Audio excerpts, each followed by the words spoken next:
Welcome to the 18th episode of the Daft Previews podcast. In this episode, we preview round 24 of the NRL.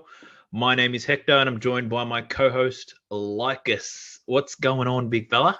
Not much, locked up still, but very wet outside, so it's good indoor weather. Good chance to have a chat about the rugby league, make some money, and have a laugh. Just a little bit of cash. Speaking of making cash, did you happen to watch any UFC or boxing over the weekend? A lot of combat sports on. There was a lot. I didn't watch all of it. I caught some of the fights. I watched a bit of the Manny Pacquiao fight. Poor bloke. Yeah, I don't understand his reasoning for going to boxing and continuing with that career, but I get people do it for money, and that's quite often the case in a lot of past their prime fighters. But I don't understand Manny wanting to keep doing it. But yeah, it was a rough fight to watch. Yeah, it was ass. I tuned in to watch the UFC, started watching the prelims, and then in the Discord started tipping on the prelims, like each fight, how it would end.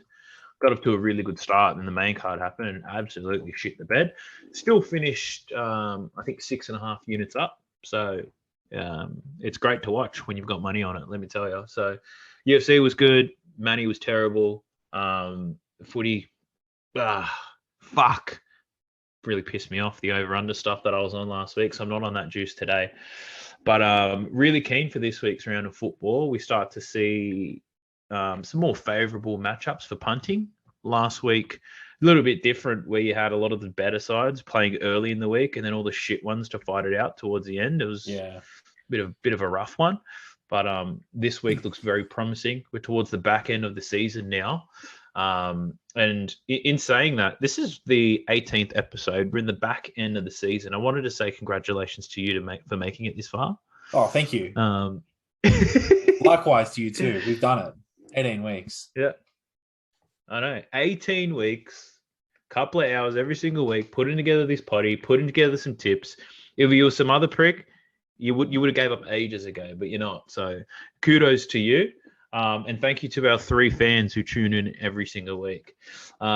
Especially the one from Jamaica. Really big fan of that person. Yeah, that guy. Shout out to our fans in Jamaica. And I think we have one in New Delhi in India. Shout out to you too, my brother.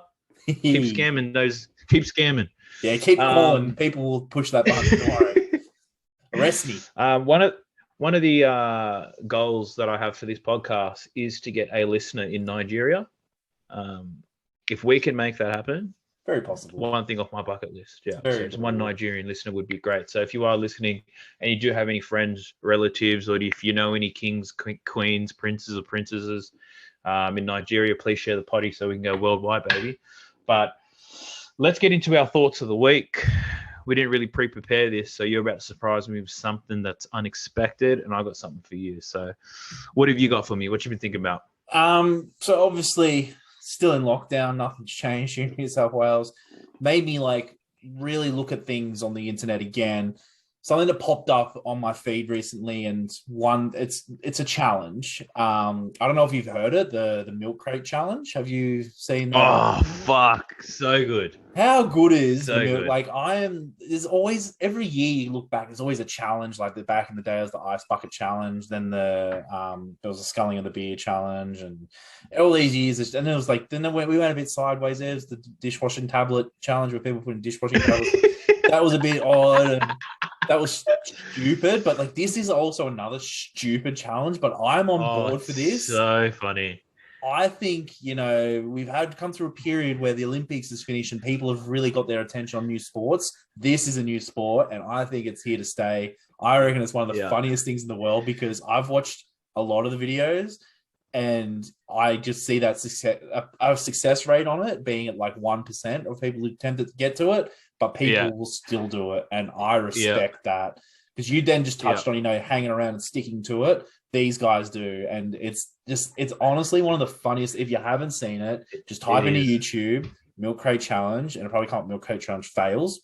The stacks on this, to give you context of what it is, if you haven't heard of it, it's basically a stairway of milk crates. So the first step's 1 milk crate, then you got 2, 3, 4 stacked on top of each other up to the top, and then you go back down 4, 5, 4, 3, 2, 1. And it seemed to have come out of a rougher area in America. It seems to have originated from Yeah. the history of it, where people were just offering $100 for anyone who can take one step at a time and go up each one and step back down. You can't use your hands. And it is honestly the funniest thing I've seen. Like, so many people freeze at the top and get the death wobbles, and everyone's like, yeah. I've seen videos with like 200 people watching, like a crowd of people watching these people go up it and just lose their shit.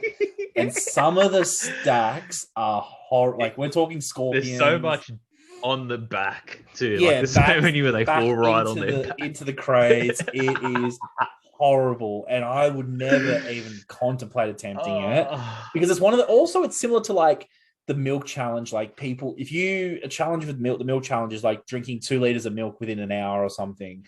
Or even the Centurion, which you touched on the other week. When you think about it, when you see these milk crates stacked up like that, you're thinking, I could do that. Like, it's not super easy, but you think you could do it. But so many of them get up to the 4th one, and then you see just the gravity, the center of gravity just be affected. And it's one of those, I really like those type challenger people just are so confident they can do it. And then once they start, it's like, oh shit. And once you're up there, you're fucked. Like, you can't, there's no easy way. You can't come back. You can't back out of it, so you're fucked. It's worse going back. So I really love, like, I've seen videos of a guy being real cocky and then get up there and just go down. Like, honestly, it's the best thing that I've seen on the internet, and it's provided once again.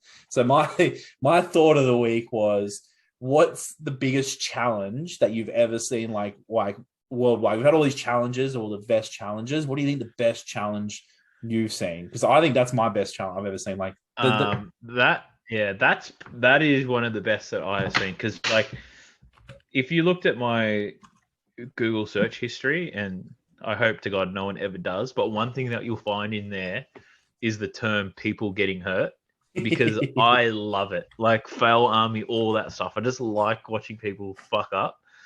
But that challenge is just, it's something else. Like, it's my favorite thing to look for.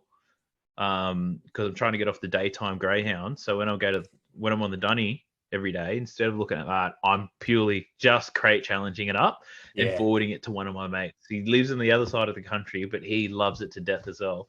So there's that. One thing that was really entertaining was the run it straight challenge. Yeah, that's another good one actually. Yeah. That's a great challenge. I'm sad that didn't last very long, but those were fantastic to see. What's another challenge is that? Because these things, there's so many. The neck nominate challenge. So that was where you sculled a beer and then you neck nominated. Challenge people. Then people started taking it up another level. Like, people would scull the beer and jump off a bridge into the river or something. Like, people started taking that one, expanded. Whereas, like, I don't think the milk crate challenge, you can't expand on it. You've just got to maybe have a teams event. The two of you have got to go up and down it or something. That'd be interesting. But I think I reckon the only way you can really step that up without changing it too much is to do it barefoot. If you've ever stepped on a crate barefoot, it's like Lego basically. It's Lego. Yeah, it's pretty bad. But there's one challenge that I never got on, and it frustrated me watching it, and it was that push-up challenge. You do your push-ups and nominate somebody else. Yeah. And, like, the reason why it started was for a good cause, and then it just became this fucking thing that no one donated to. They were just doing push-ups and calling people out, and I got probably tagged in 10 to 15 of them, and I never did it once. Like, this is a fucking joke. I'm not doing that. That one didn't sit well with me, but yeah, that's my thoughts on challenges. But the crate one, I wouldn't give it a go, but I would honestly pay money. I would pay like $20 to $30 if you put a live event on and it was like 90 minutes of, $5 VBs and just people doing that. Oh, it'd be some more pay-per-views than the UFC.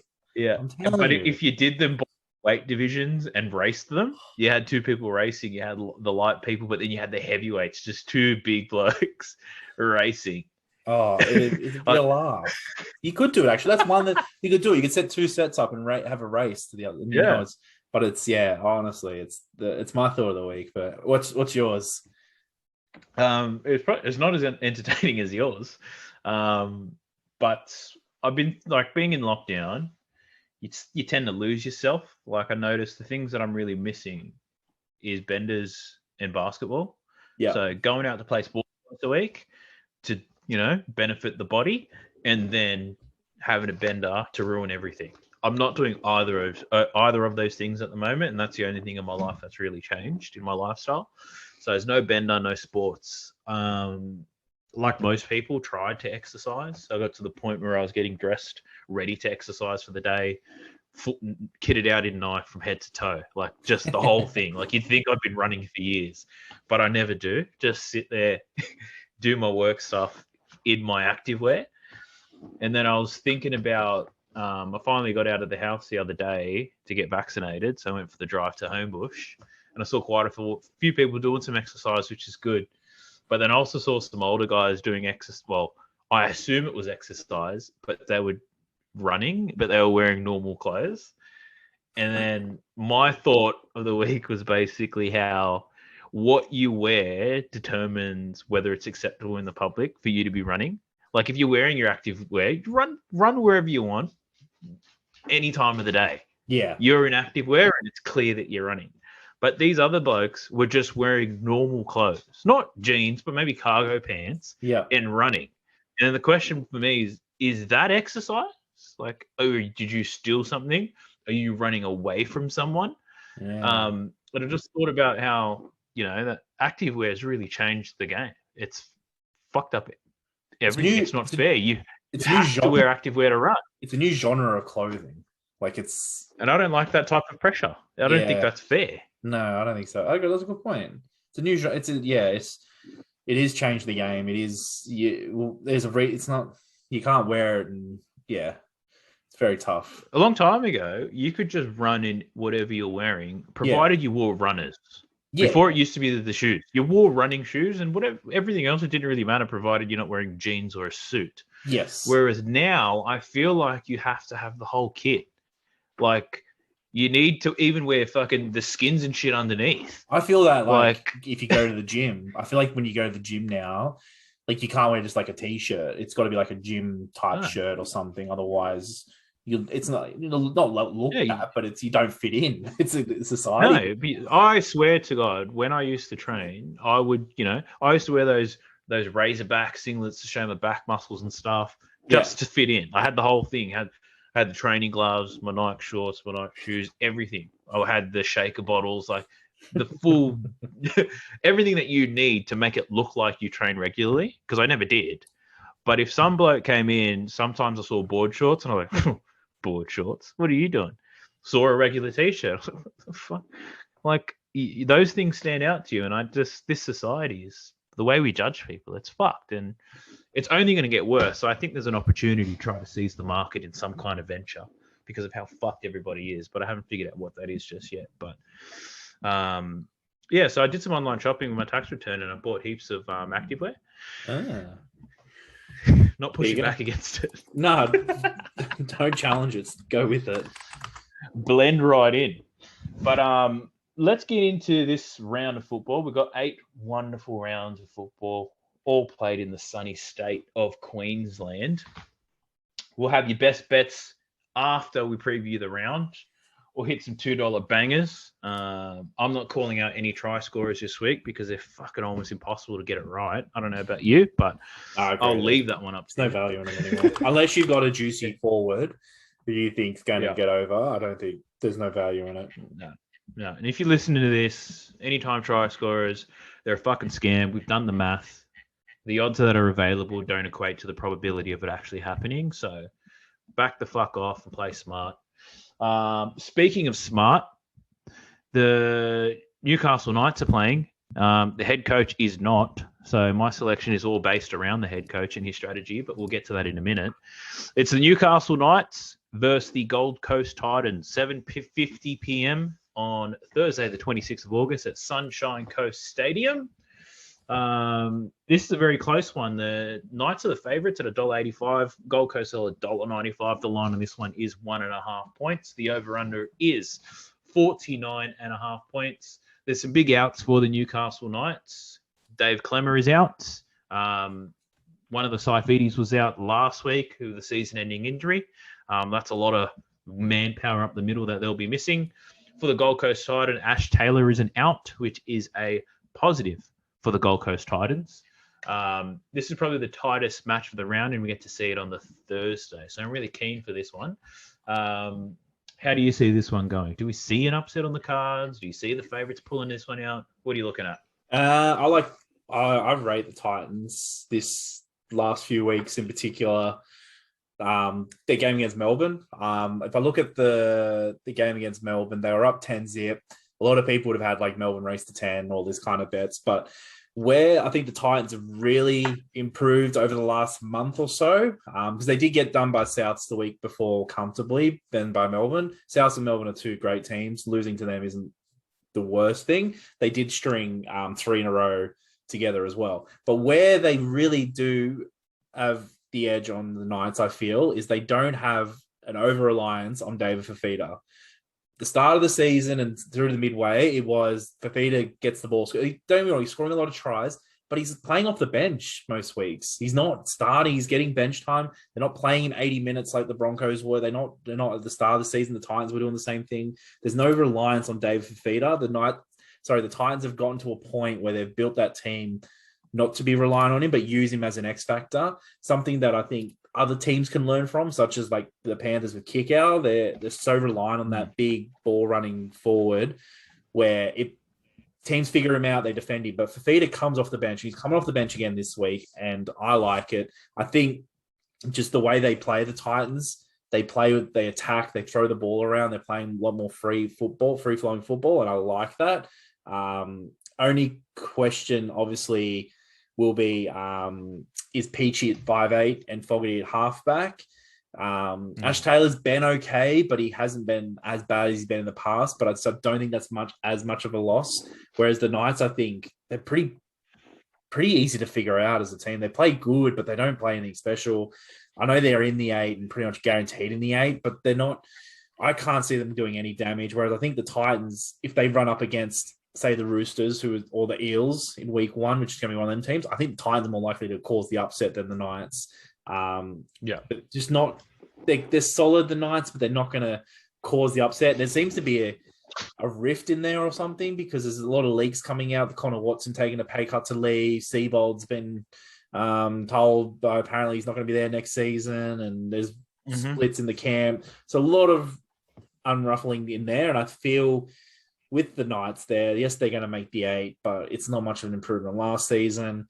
I'm taking the Titans. I got them at +1.5. I did these bets at about 4:00 today as the team list came out, so their lines might have moved, but I got them Titans +1.5 there on 365. That's what I like. I like it, and I like it a lot. I do like the Titans. They're great to watch, very entertaining. I don't like Dave Fifita because he fucking ditched my boys for money, but he's an absolute beast, and he's not even playing that well.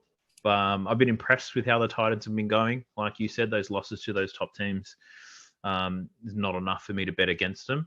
The Knights are on a 4-game winning streak against relatively shit teams, excluding the Broncos. But throughout those 4 wins, right, none of them were impressive. None of them. They should have smacked all of those teams, and none of those were 13+ wins. They're all 1-12. They're all closer than they should have been. So the Knights have been shocking. On the About Even podcast, the pro punter on there did some analysis on the Newcastle Knights because he's a big Knights fan. Yeah. And this bloke, he watched every single try that's been scored this year. So on NRL.com, they have compilations of all the tries every week. It's like 13 to 15 minutes. Yeah. He watched every single one up until last week. He watched every single one, and he did some analysis on what tackle that team was up to when they scored that try, to do some analysis, first, second, third, fourth, or fifth, whatever it is. And basically through all his data, it pulled out that the Newcastle Knights score the least tries in the whole NRL between tackles 0 to 3. Yeah. Which means, and that's no surprise because they don't play football. They're boring. They're so structured. They're boring. They're all about settlers. They do more settlers than the Broncos, which is amazing. They're so boring, and they've got people like Ponga and Best who are strike weapons, and they don't even use them. Yeah. Don't use them at all. And I don't think they're going to find that magic against the Titans. So I'm making my decision to back the Titans to win at $1.95 for a couple of reasons. The Titans slapped them 42-16 in their matchup earlier. 16 points is basically what the Knights average every single week, so they'll probably get 16 anyway. But these Gold Coast Titans are capable of 40. I don't think the Knights will have enough points to keep up with them.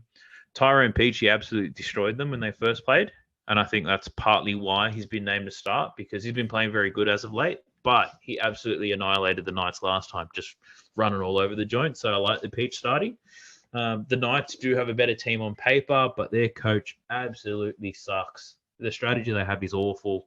Now he's pissed a few players off. I don't think they're going to come out firing. Clemmer and Saifidi are out. That really weakens them up the middle. So now the Titans have more strike and more points through their backs.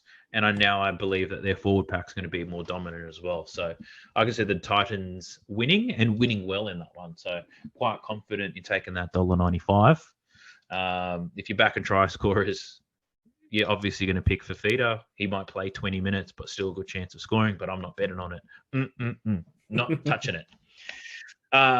Moving into Friday at BB Prince Stadium in Mackay, we see the New Zealand Warriors versus the Canberra Raiders. The Raiders are $1.45 favourites. If you're a big fan of the Warriors, you can get them at $2.75 as we speak. The line is at 6.5 points. Total points are at 49.5 for this one. The massive outs for the Warriors is Chanel Harris-Tavita. The good thing for the Warriors is they've probably got 4 halves, and they're all equally as good. None of them are lights out, but they've got Sean O'Sullivan and Chad Townsend in the halves for this one. Outside of that, we see Matt Lodge return, but unfortunately Kane Evans is coming with him. For the Canberra Raiders, this almost got me to lean towards them. It was the addition of Matt Frawley. Attaboy. I'm a big Frawley fan. He's like a modern day Cooper Cronk, but I don't know, it just didn't move the needle enough for me. But how do you see this one going? You see the Raiders covering that 6.5, or you got something else happening? I see Raiders covering that 6.5, and I have in my notes your call on Frawley, because I agree. His key structure is going to suit the Raiders.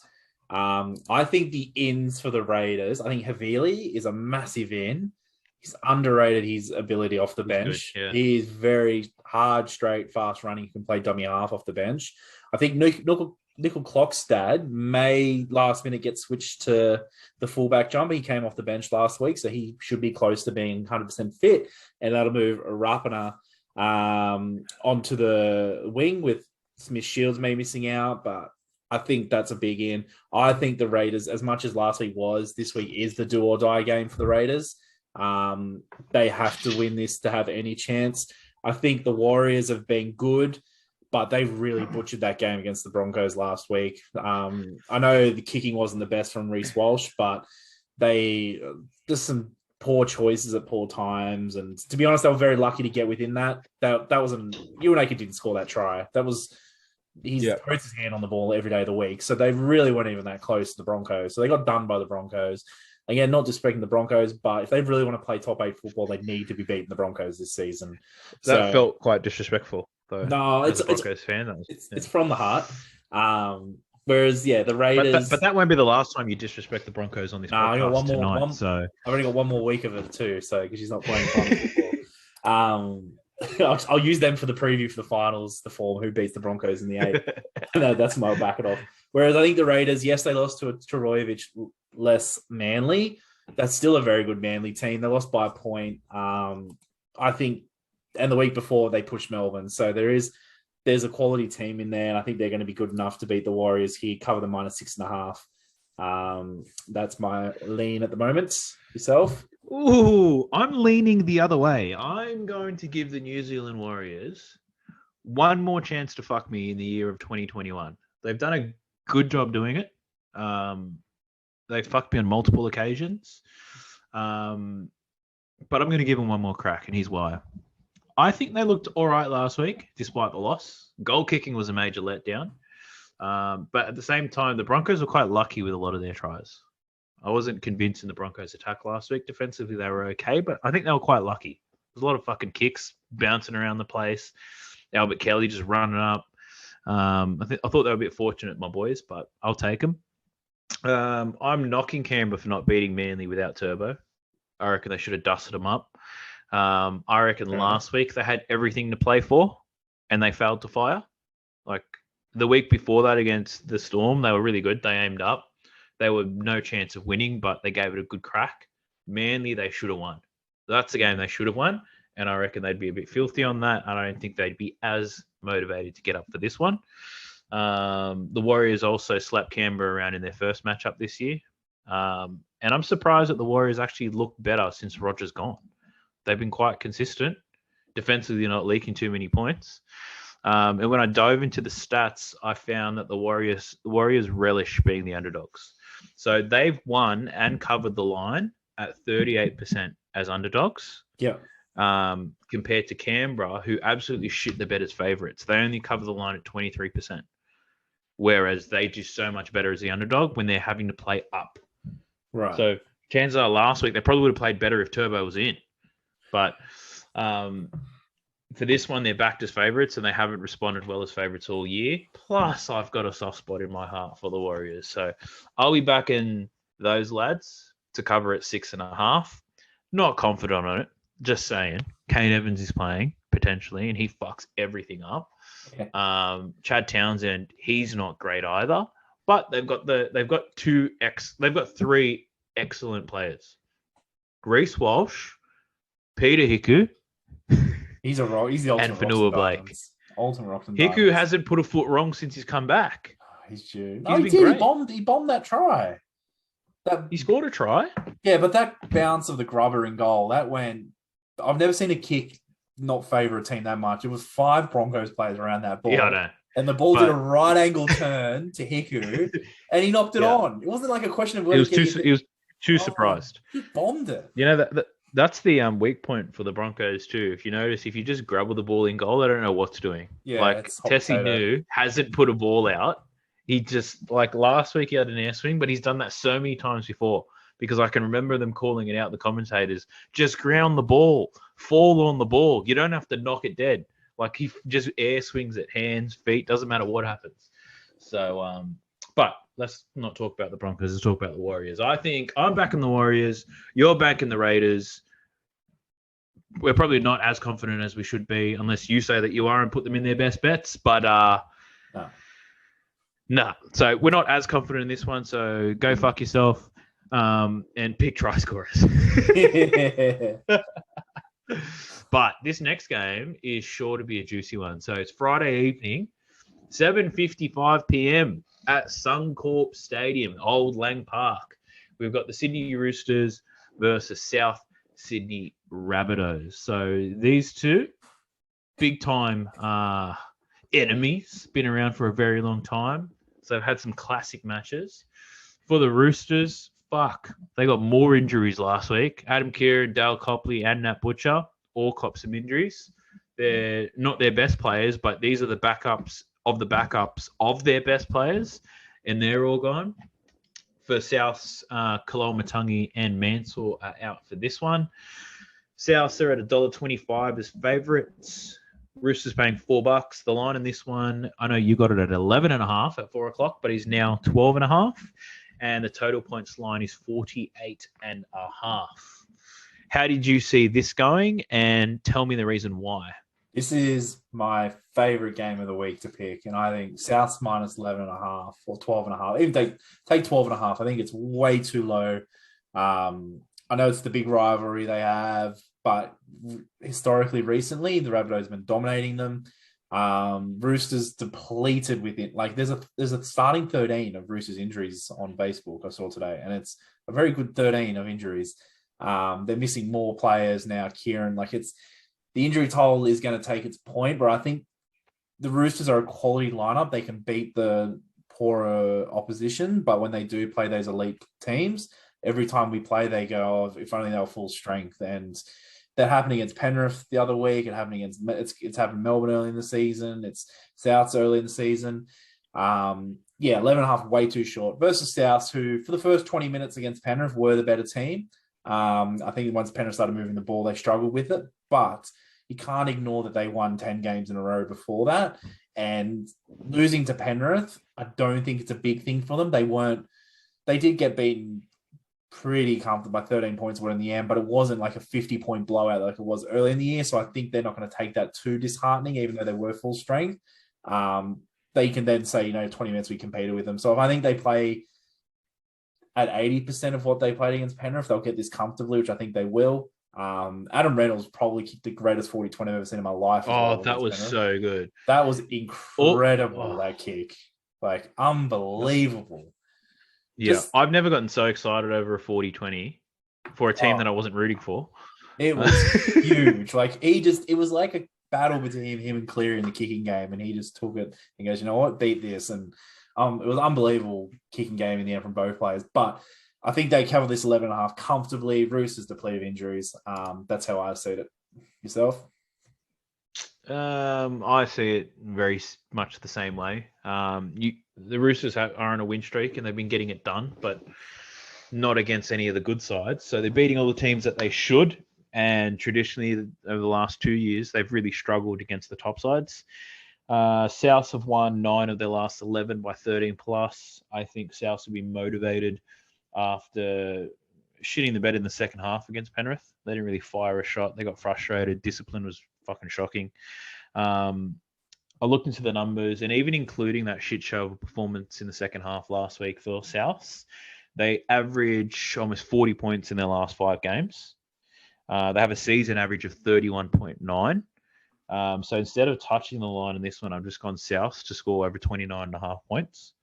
So I think the bookies are giving the Roosters' defense a little bit of credit because their games are normally low scoring. But at the same time, the fucking Roosters let the Dragons score like 20-odd points last week.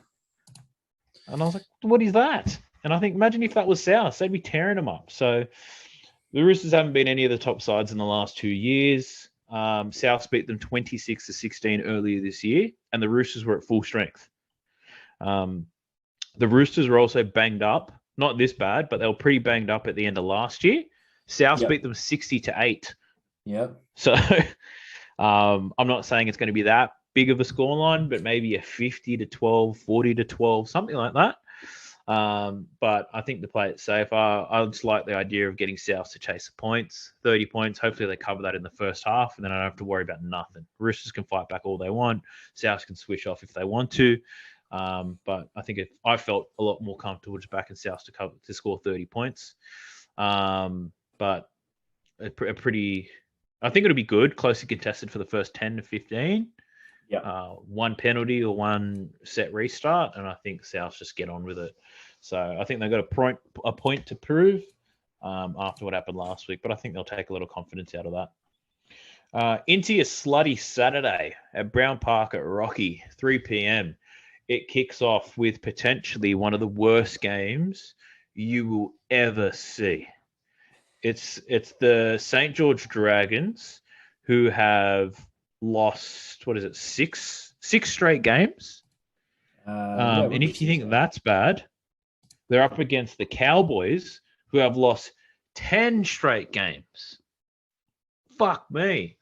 So these garbage teams are colliding. So somebody is going to get a win for the first time in months. I saw in a report earlier that both teams have had to take the lyrics of their team songs with them because it's been so long since they last sung them.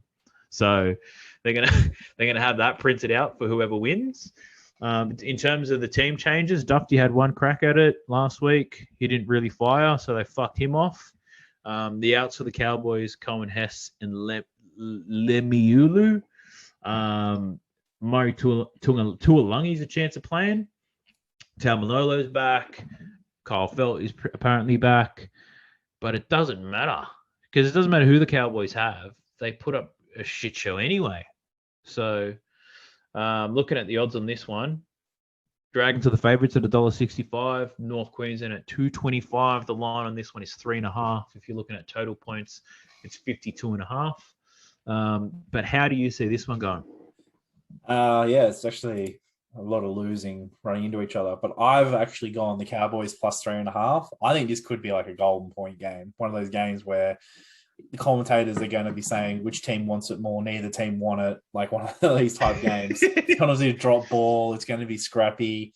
I think unders is a bit of a play on these types of games when you get two absolute I don't know. teams who just I don't know. when you find two teams who haven't won in that long, they say it's a habit. Teams like you look at Penrith earlier this year when teams go on a run, they can play bad football and win games. Whereas these teams, I don't think know how to win now, and it's going to be scrappy. It won't be clean. It'll be messy. But I think the Cowboys with Felt, Tuolangi, Lola, getting a lot of players back in. I think they can do it versus the Dragons team, just chop and change. Like this is another Tyrell Sloan's back at fullback. It's like his third stint. Dufty got dropped again. Norman's in the halves with Amoni. They're neither of them are leading the halves. Like they're not going to take control. Who do you think got a better set of halves though? Out of all of them, I like Drinkwater. I think Drinkwater's one that I have most faith in. Dearden I don't. But I think Drinkwater's the best half there, but Dearden's the worst one. Yeah, that's true. But I just think, they got Reece Robson at hooker. They have the Granville's gone to the bench, so it's an improvement. He's not playing centre. I think they'll have as I said, I would be taking the unders, but my bet is going to be plus 3.5 Cowboys. Yeah, I'm not going to really push back on that, even though I don't have the same bet. Like this Cowboys team looks pretty good on paper. Like you've got Origin player, Ben Hampton, Tuolangi, Drinkwater, Dearden, Taumalola's a beast. He's all time. Reece Robson loves a sneaky try. McLean, he played Origin once, didn't he? Yes. And then he went to the Cowboys. Yeah, it's a Melbourne Storm product. Yep. But I do like the Cowboys team a little bit better, but they've had this good-looking team all year, and they've been fucking terrible. Like, they got slaughtered by Parramatta last week, and Parramatta didn't even play that good. I thought Parramatta was shit. Yeah. But the Cowboys just find a way to be worse. So for me, my thinking around this is if you're a team that desperately needs a win, the Cowboys is who you need to face. Like Parramatta needed that win. They needed it. And I think for the Dragons, they don't need it, but it would be nice. But last week, I'm basing my picks on... Last week, the Dragons looked like, for a moment, that they were going to pull off a win. They came back. They had a good 10 to 15 minutes. They were well on top. They were making meters. Lomax was flicking it out to Ravalawa. Like, it was looking pretty good. And then Teddy turned it up on him. So I think both teams are really lacking that Teddy type of strike. They've got some good players in it. I looked into the numbers, and what also pushed me towards the Dragon is that the Dragons, despite their terrible record over the last 6 weeks, they actually cover the line at 50% so far this season, compared to the Cowboys, they've been relatively drama-free. There hasn't really had much shit happening around the Cowboys. It's normally just the fact that they're shit. Yeah. They cover the line at 36%. So looking at those numbers, I'm like, I'm going to back the Dragons on this one. It's 3.5 points, which is basically nothing these days, because not many games are decided by less than that. So in my eyes, I'm just picking the Dragons to win. But similar to the way that you see it, they're both going to try to lose this game. Not intentionally, but that's how it's going to look to all the viewers.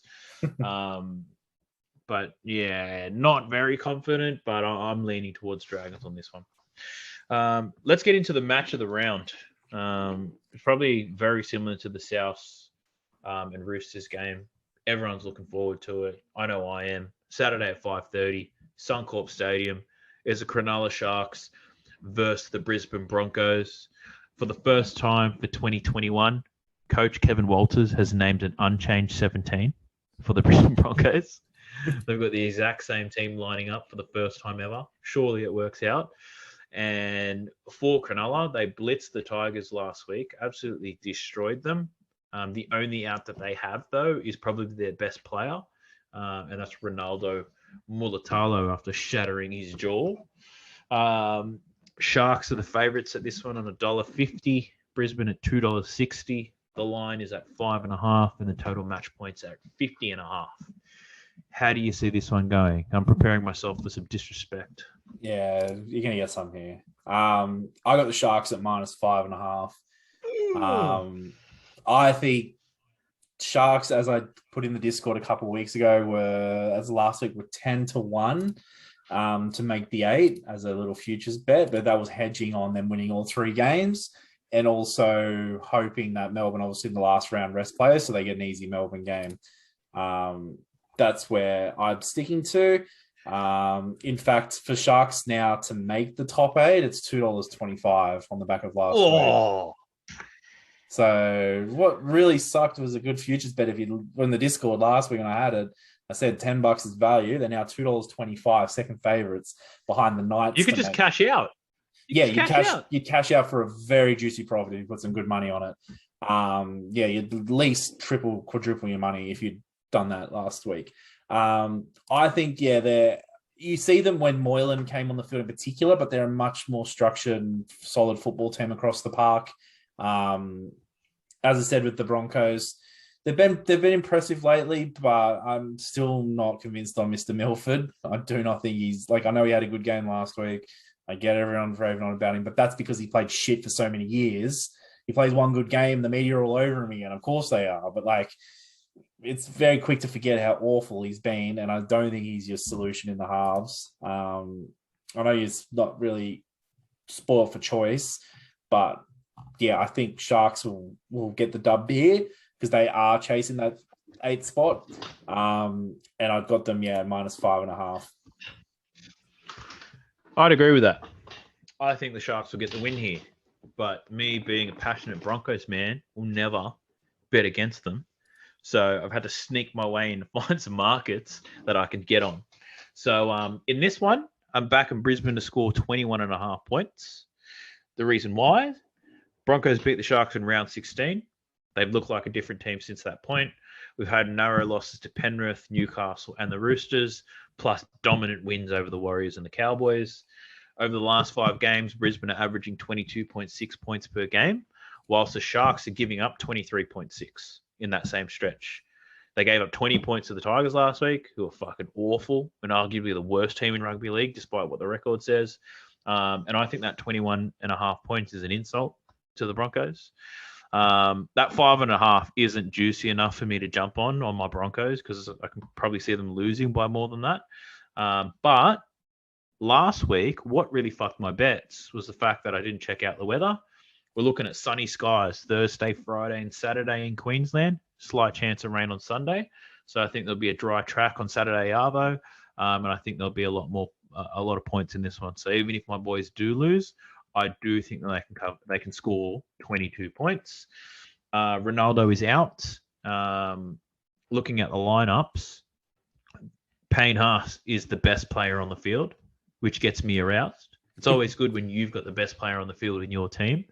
Outside of that, I don't have much confidence in anyone else in this Broncos team, to be honest. But Payne Haas is, if I had to rank my favorite Broncos players right now, it'd be Payne Haas, Kobe Hetherington, and Herbie Farnworth. None of them. They're not going to let you down. You know who's grown on me recently, and I know he cops a bit of flack, is Tessie New. I don't know. He moves all right, but he drops the ball a lot. Can't kick it out when it should. Can't kick it out when it's in his own goal. But you got to remember, he's only 20. Yeah, he's 20. He's 20 years old. He literally could have been playing. But that means he's been playing rugby league for 15 years, and he still can't catch a bomb. Nah, it's a different game. The old first grade. You saw Mansour last week, got exposed, but. He's all right. I don't mind. He's played every game this season since round 14, and I think he's improving. I think he's going to be a good player for you guys moving forward. Yeah, I think he'll get. He's pretty good, but he doesn't make my top 3. Kobe, he'll die by the sword. Payne, willing to die, and Herbie is a cheap English version of Joey Manu. I stand by that. and he's solid week in, week out. But look, that's the match of the round. The next one, we get into Pornhub territory in the next 3 games. you'll see why. 7:35, Suncorp Stadium. It's the Melbourne Storm versus the Parramatta Eels. Melbourne Storm fielding quite a strong team. Some of the notable ins that they have: Brandon Smith, Jerome Hughes, Justin Olam, Tui Kamakamika. Quite a strong team. Parramatta, they lose Sivo and they gain Blake Ferguson. Parramatta did beat the Storm earlier this year, but the bookies don't see that happening in this one. Melbourne Storm are the favourites at $1.07. Parramatta, you can get them at value, $9. The line on this one is 22.5, and the total match points at 49.5. Do you think Melbourne has enough to cover that 22.5 line? I'll cover that in the first half. I honestly take that as a yes. I like that Para won last week because the media are like, "Oh, Para back to winning ways." And, mate, as you just said, they beat the Cowboys. Like, calm down. And they struggled to beat the Cowboys. Melbourne have struggled the last couple of weeks, but they've rested a couple of players last week, and they're going to be better strengths from it. I think they put on a cricket score here. Pappenhausen's getting better week on week. 22.5 is way too short. It's way too short. As weird as saying in this life of a team coming fifth and playing a team coming first, that it's 22 points is not enough. That is saying something. So Storm cover by a mile. Hector Cheese is back. I can't add anything else to that. There's nothing like Guthers, like Sivo's gone for season. I don't think Sivo's been any good, but Sivo's out for the season. He's been a real disappointment this year for Para.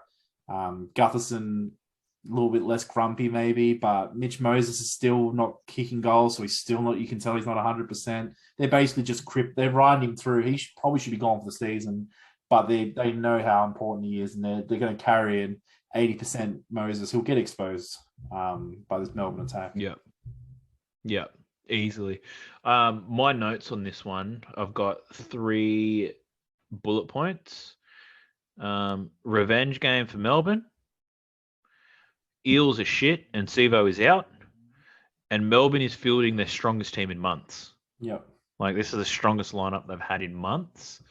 They haven't been covering the line all too well the past couple of weeks, but they've been resting players and shit like that. So they're almost at full strength for this one, and I expect them to absolutely rock the socks with these Parramatta Eels. I just can't wait to watch NRL 360 on Monday to talk about the Eels imploding and Brad Arthur should get sacked, even though he shouldn't. His team sucks. But yeah, I think that's a pretty easy one. I didn't have to do much research for this one. It's going to happen. Melbourne are going to set the record, most consecutive wins ever. And I'll be in attendance for that one on my couch. But no, really looking forward to that one. I think this game and the next 2 games, these are the ones where you can really pull some big wins if you're looking at same game multis. Because Melbourne are probably going to score 8 tries.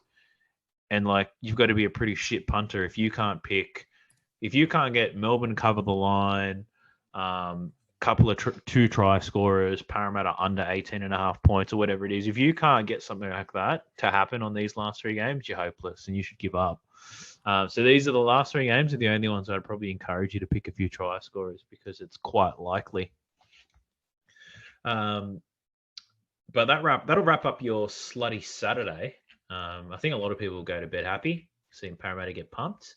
Nice. Moving on to your seedy Sunday at 1:50 at Moreton Daily Stadium in Redcliffe. Manly Sea Eagles versus the Canterbury Bulldogs. We all remember what happened last time these guys played. Close. Almost went to Golden Point. Sea Eagles scored 66 points. And they bombed a couple of tries as well. They could have gotten 80 in that game. I guess the main thing that we need to know is Turbo playing this one, and he's been named to play. He almost played last week, so I'm pretty sure he's going to play this one. Him and Scorpio are back, so Brad Parker, he's back from his concussion. And if you look at the Bulldogs, just the number of outs that they have, like Adam Elliott, Corey Waddell, Corey Horsburgh, Luke Thompson, Ryan James, they're not the best forwards going around, but that could easily be the Bulldogs' 5 starting forwards. Yeah, easily. So they're all outs for the Bulldogs. They've been in the headlines. Adam Elliott shacking up with NRL women's rugby league players in toilets. It's all happening for him. He just can't get enough of this bloke. So headlines around the Bulldogs. Manly tied for the shortest of the week. They're paying $1.03 to get the win. Canterbury at over $13. The line is 29.5. Total match points 52.5. I guess my question isn't whether Manly can cover it. It's, do you think Manly can score 52.5 points? Because that total match points could be Manly's. Yeah, well, that's if you're going to do the overs, that's what you're going to look at. But yeah, I think that's a comfortable line. Way too short again. If you're really feeling it, honestly, you're getting about $6 for Manly to win by 50 plus. I honestly would consider that because you just talked about it. Adam Elliott is the ultimate sex pest in the NRL. He is not safe. He honestly, you wouldn't even bring your missus to a game that he was playing on the field and be safe. No, I wouldn't. I'm not even letting my missus watch this game. And the old excuse for going to the toilets to kiss. Come on, mate. No, all right. no, as his boss would say, that's a big no. So like this, there's so much underlying issues in that club, which Gus will stir up and put the broom through like he did with the Panthers. So depleted. That forward, you're right. That forward pack minus, I think Jack Hetherington's the only one probably on Josh Jackson who keep their spots. Yeah. The rest, the prop second rowers, they aren't starting. Sione Katoa's found his way back on the interchange. God, he's fucking shit. And that's where they're at. So if he gets on the field, fucking good. He's warming his shoulders up. Yeah, honestly, I would just get on the Manly handicap now because it's going to drift, especially if Turbo is confirmed 100%, which he's probably going to be anyway. Get on Manly, get on big, put in your big. If you want to chuck a juicy multi, just get on minus 50.5 because I think that line gets covered comfortably. But yeah, that's how I see it. How do you see it? Yeah, I see it much of the same. Turbo's in, so it's going to be a cricket score, this one. Even if Turbo's out, the Eagles will win comfortably. This Bulldogs team is awful. The only highlight they have from their season is that bloody Ockenbaugh try last week. Fuck, that was a nice try. Yeah, but the week before, he drops a cold, easy pass and thrown to his chest in the last minute to fuck my multi up. But yeah, good try there, mate. Well done. Well done. You know, last week, I called it out that when Turbo was out, Kieran Foran was running all of his lines. Yeah. He was even chasing bombs, that old midfield bomb. Yeah. On top of the fullback, Kieran Foran was doing the chasing. But last week, Kieran Foran was running so well. He was. Like, it was for amazing. A man who's done his his hammy 20 times, I was happy to see him do that. He's got a shoelace as a hammy now, and it's working well for him. Yeah, it's the old Everlast shoelace. But no, I just like Manly. They're really good to watch. They're probably the best team to watch. Yeah. And especially when Turbo's playing and up against his Bulldogs team, who they try defensively, but the problem is that they're probably going to play defense for 70 to 75% of this match. And it doesn't matter how much you try, you're going to get tanked. Your gas tank's going to be gone. With Katoa and Hetherington on there, they're going to give up penalties. Flanagan and Lewis, they're not going to be able to kick the ball very well. It's just going to be an absolute shit show, and I, can't wait to watch it. Another one for you juicy multis. I reckon Turbo, Saab, Garrick, 2 tries each. Cherry Evans will get 1. Ola Kawatu will get 1. And there's your multi. That's probably paying $1.10 with how likely that is. But really like a Manly in that one. And going on with the Pornhub theme, a bit of bang bussing going on. You can see the headlines already. 17 men from Campbelltown gangbanged in Redcliffe, which is probably what I'll name it when I upload it to Pornhub. 4:05 on your Sunday Arvo, streaming on live and Fox. It's the Penrith Panthers versus the West Tigers. A bit of a revenge game for Penrith. The West Tigers gave it to them over the Origin period. They got a couple of big ins. To'o's in, Staines, Fisher Harris, the May-Mays. They're all in. And the outs for the Tigers, their best player, Adam Dewey's out, which is pretty massive for them. He played last week. They lost by 30 to the Sharks. Imagine what happens this week. Penrith Panthers paying $1.03. If you multied up Panthers and Manly head to head, $1.09, get amongst it. The Tigers paying $13. The line is 28.5. That's going to blow out. Total match points is 50.5.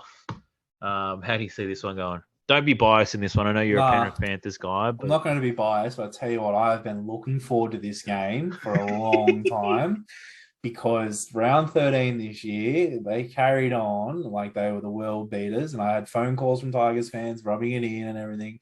Fair play to you, he can brag and everything, but I knew this game was going to come, and I knew weeks ago when we would look like we're never going to get first, where I said, I guarantee we will field the strongest team we can against these guys.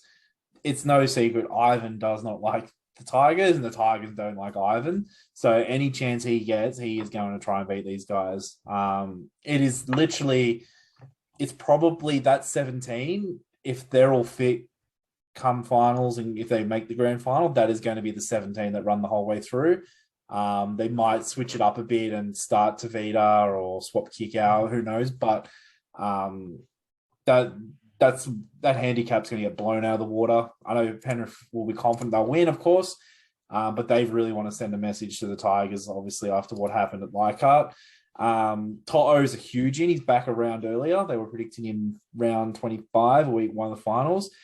I think people forget how awesome he is at bringing the ball out from our own end. So now we've got Crichton and To'o on the wings versus a couple of weeks ago we had Charlie Staines. Good player, but he just could not bring the ball out to save his life and was getting hammered with Edwards there as well.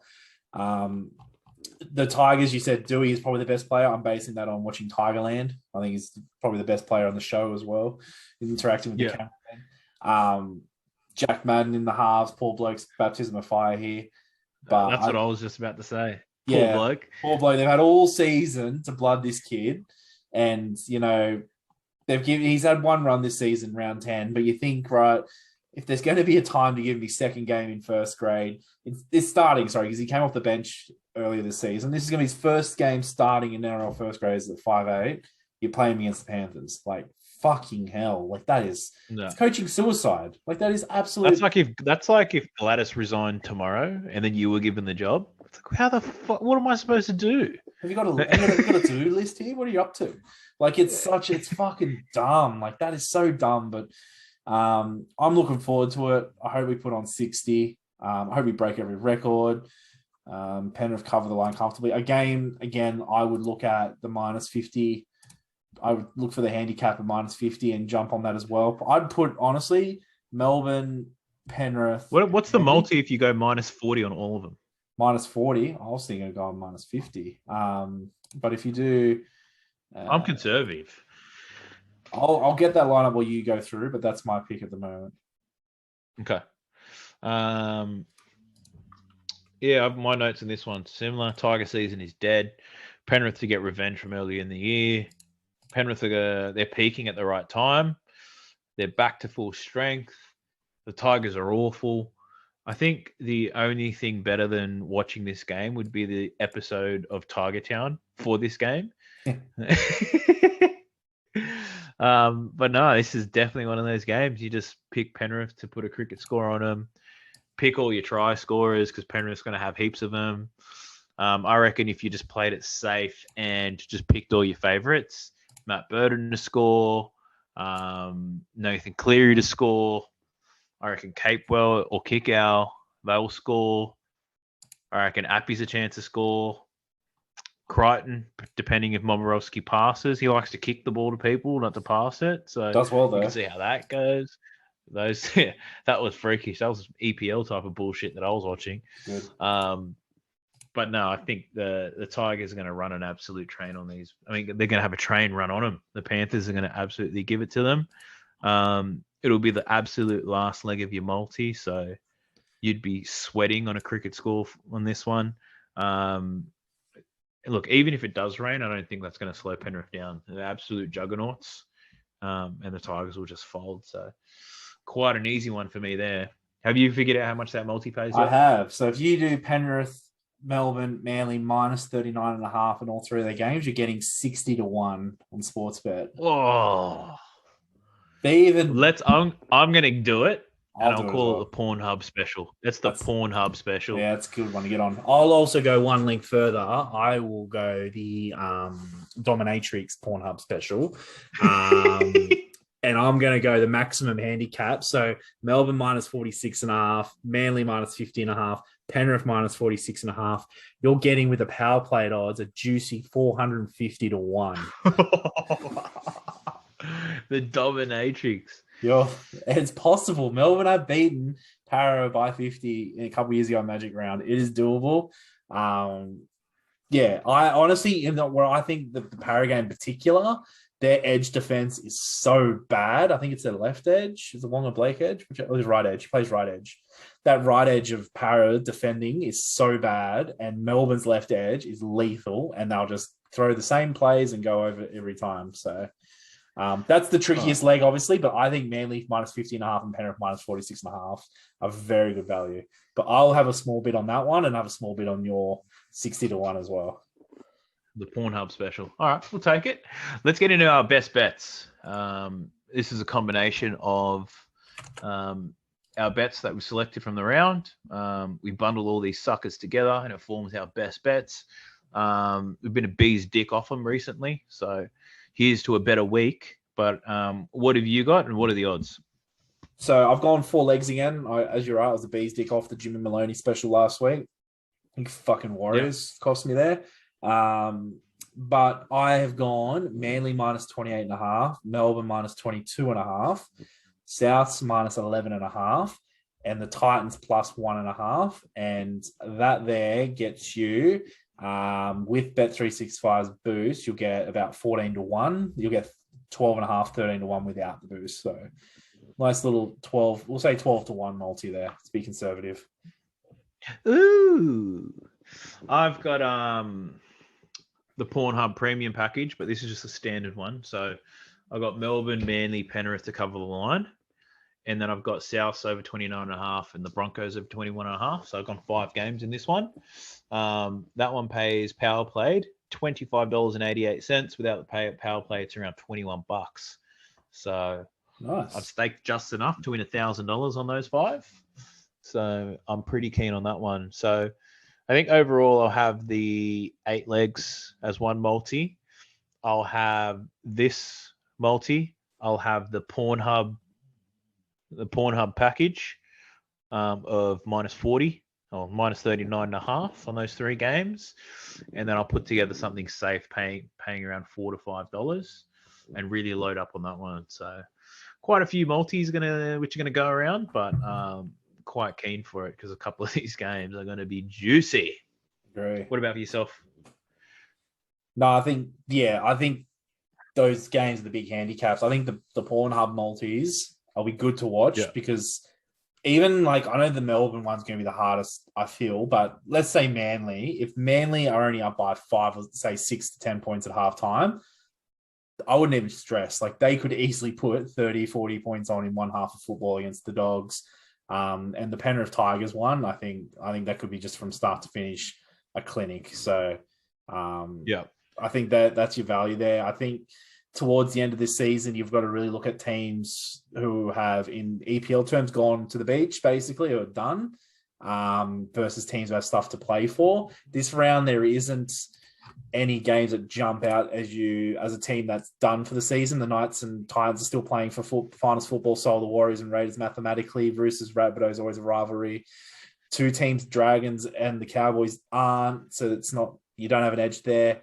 Sharks, slim chance against the Broncos is probably the only game where you've got it, whereas next week I think you'll get a few fixtures where there'll be some value. Also, because we won't be live on Wednesday, keep an eye what I will be doing as of Monday, or as soon as the odds come out for next week, provided Melbourne win, of course, this week, is I will be jumping on the Sharks, getting on an early handicap, an early head-to-head bet with a bookie that'll do a cash out, because the chances are last year, what happened was last year, the Dragons played Melbourne and the Dragons were at ridiculous odds, but Melbourne didn't name like 6-7 players and the odds basically flipped. So you got a juicy cash out. So value play, once the odds go up on Sunday, I'm assuming the bookies might be a little bit wiser to it, but you still should see Cronulla go out at a reasonable price, and if you get on them and Melbourne drop players, which they probably will, then you're going to get better odds on a cash out. At worst, you cash out and lose a tiny bit,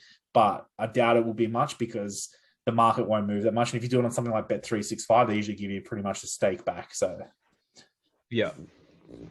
Oh, that's looking fresh. Well, I can't wait. Well, let's put these multis together. We'll share them where we can.